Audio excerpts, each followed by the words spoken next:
नमस्कार मित्रों, मैं ममता वाजपेयी भोपाल से मेरी हरी भरी छत पर आपका स्वागत है। लीजिए, मैं फिर हाजिर हूँ नई वीडियो और नई जानकारी के साथ। आप देख रहे हैं इंडियन टेरेस गार्डनिंग आर्ट।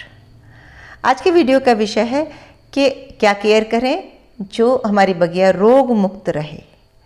लेकिन विषय पर जाने से पहले एक सूचना देना चाहूँगी कि यदि आप टेरेस के अलावा मेरे घर के अंदर की क्रिएटिविटी देखना चाहते हैं तो देखिए मेरा दूसरा चैनल जो मैंने अभी अभी खोला है, जिसका नाम है माई क्रिएटिव फुटस्टेप्स।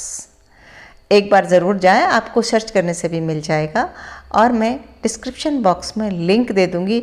देखें और फिर मुझे कमेंट करके बताएं कि कैसा है चैनल। अब आ जाते हैं हमारे विषय पर। तो हमारी बगिया में रोग कम से कम लगे, इसके लिए कुछ खास 5-6 चीज़ें हैं जिन्हें मैं नंबरों में बांटती हूँ। नंबर 1, मिट्टी बहुत अच्छी हो। नंबर 2, संतुलित धूप, संतुलित पानी, सही समय पर बुआई और सही खाद, सही बीज। और इसको अब मैं डिटेल से बताती हूँ कि मिट्टी, संतुलित मिट्टी कैसी होती है। उसमें सही तरह की, सभी तरह की थोड़ी थोड़ी खाद हो। फंगस जनित रोगों से बचाने के लिए उसमें नीम की खली हो। थोड़े माइक्रोज जो होते हैं, जो सूक्ष्म तत्व होते हैं, उनकी कमी के लिए आपका चूना हो, राख हो, सब चीज़ें उसमें मिलाई जाए। जिस पत्ती की खाद को मिलाएं उसमें कई तरह के पत्ते हों। और देखिए, बायोडाइवर्सिटी क्रिएट करें छत पर। आप देख रहे हैं मेरे गेंदा लगा है, तुलसी लगा है, अदरक लगे हैं, जगह जगह मैंने गमलों में प्याज गड़ाई है, लहसुन गड़ाया है, जुकीनी लगी है। तो छोटी सी छत पर एक जंगल का लुक दें। ये देखिए गेंदा लगा है। मैंने बहुत जगह पढ़ा कि गेंदा लगाने से कीट अटैक नहीं होता। तो कुल मिला के अब मेरा ये अनुभव है इतने सालों में कि मेरी बगिया में मुझे कम से कम नीम ऑयल स्प्रे करना पड़ता है। देखिए, लहसुन की कलियाँ मैंने गड़ा दी हैं। जब मैं पढ़ती थी तब मुझे विश्वास नहीं होता था, या मैं कई वीडियो में देखती थी तब भी मुझे विश्वास नहीं होता था कि ये बातें सच हैं कि नहीं। अभी मेरे पास कई सालों का अनुभव है, तो साल दर साल मेरी मिट्टी की क्वालिटी बदलती जा रही है। और इसका परिणाम ये हुआ कि न केवल सब्जियां अच्छी होती हैं बल्कि कीट अटैक कम होता है। गोभी वर्गीय सब्जी में आज तक कभी मुझे नीम ऑयल स्प्रे नहीं करना पड़ा। लेकिन इसका मतलब ये नहीं है कि कभी कोई कीट अटैक होता ही नहीं है। सेम लगा लो तो ज़रूर कीट अटैक होता है। गुड़हल पर भी एफिड अटैक होता है और गुड़हल पर मेलीबग का भी अटैक होता है। तो मैं अपनी जानकारी में ये भी नोट कर लेती हूँ। जैसे मेथी देख रहे हैं आप, अगर मेथी को जल्दी बो दिया जाए, सही समय पर बुआई सबसे बड़ा टिप है। मिट्टी सबसे बड़ा टिप है। दूसरा नंबर, सही समय पर बुआई।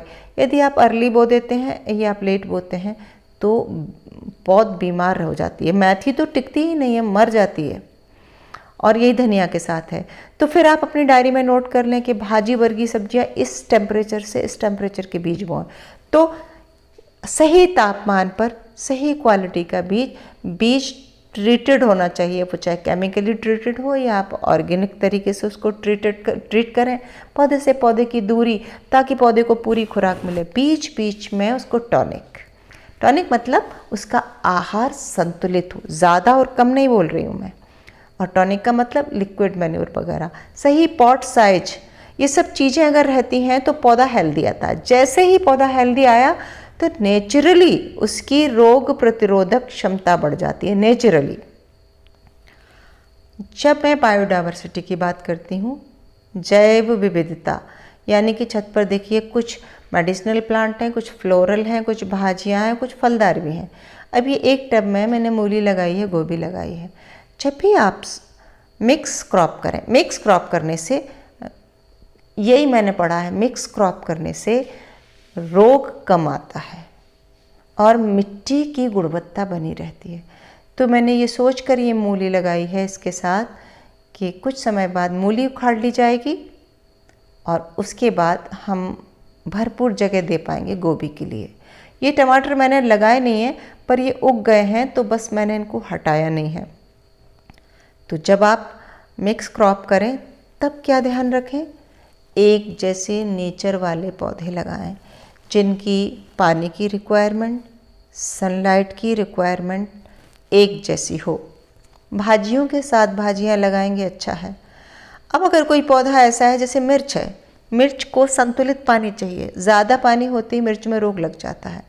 और मिर्च की क्यारी में आप आसपास धनिया और भाजियाँ डाल देंगे तो भाजियों को पानी थोड़ा ज़्यादा लगता है और भाजी को हरा भरा करने के चक्कर में आप मिर्च में ओवर वाटरिंग कर देंगे। तो जब भी बायोडाइवर्सिटी क्रिएट कर रहे हैं तो आप मिर्च का गमला अलग ही रखें। मिर्च को फुल सनलाइट चाहिए होती है, भाजी को कम सनलाइट में भी चल जाता है। एक टिप और देखिए जो मेरे श्रीमान जी कर रहे हैं, ज़्यादातर रोग मिट्टी के स्पर्श से आते हैं, तो पत्ते जो मिट्टी से टच हो रहे हैं वो काट के हटा देना चाहिए। और ये गोभी इतनी घनी हो रही है अभी, अगर हम नीचे के पत्ते काट देंगे तो प्रॉपर हवा का सर्कुलेशन होगा और क्या होगा कि हवा, पानी, धूप सब मिलेगी तो कीट पतंगे नहीं लगेंगे, बीमारियां नहीं आएंगी, फंगस जनित रोग भी नहीं आएंगे और एफिड्स भी नहीं आएंगे। और इनकेस कभी बीमारी आ भी गई, आपने तसब किया, और क्योंकि बीमारियां क्या स्वभाव है, मौसम के प्रभाव से चीज़ें आती हैं, तो आपकी मिट्टी लड़ लेती है, आपका पौधा लड़ लेता है, इसलिए अटैक नहीं होता। ऐसा नहीं कि बीमारियां आएंगी नहीं। तो आप ये समय से, फिर मैं कहती हूँ तो शुरू होते ही इलाज ले लें। इलाज का मतलब जो भी नीम ऑयल वगैरह, किसी पत्ते पर ज़्यादा एफिड्स हैं तो आप उन्हें काट कर फेंक दें। बहुत ही आसान है। तो मुझे लगता है कि ये वीडियो देखने के बाद आप समझ गए होंगे कि क्या करना है, और थोड़ी मेहनत करें और रेगुलर आप मिट्टी पर काम करें। एक बार मिट्टी अच्छी हो गई तो सब ठीक हो जाएगा।